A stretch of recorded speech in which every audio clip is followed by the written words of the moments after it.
أصاب من مصيبة إلا بإذن الله ومن يؤمن بالله يهد قلبه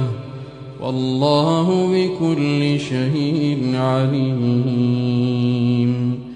وأطيعوا الله وأطيعوا الرسول فإن توليتم فإنما على رسولنا البلاغ المبين الله لا إله إلا هو